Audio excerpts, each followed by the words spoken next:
Hello everyone, how are you doing? This is MD Tech here with another quick tutorial.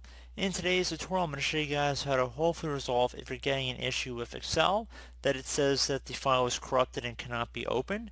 So this could definitely be an annoying issue, and in this tutorial I'm going to show you guys on how to hopefully resolve it without too much of a hassle. So we're going to start by right clicking on the file itself that we're having problems with, and then you want to go and left click on properties. So once you've left click on properties there, you might have a section underneath attributes that says security. This file came from another computer and might be blocked to help protect this computer. There'll be a box that says unblock. You want to check mark inside the box that says unblock and then left click on apply and OK. Once you're done doing that, then if you went back in and checked the properties like I just showed you, you shouldn't have any options under here. So hopefully that would resolve the issue.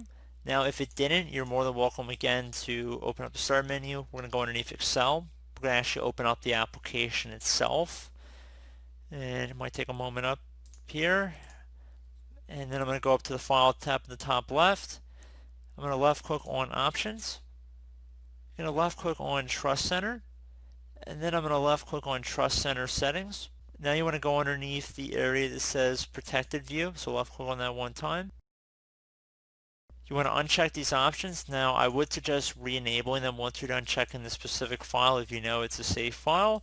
But just in terms of getting around the specific error message, if you're running into an issue and you really need to access this file, that's all you have to do, hopefully, and just left click on OK. And then I would go ahead and try and open up the Excel file again, and hopefully that has worked for you. So as always, thank you guys for watching. Do hope I was able to help you out, and I do look forward to catching you all in the next tutorial. Goodbye.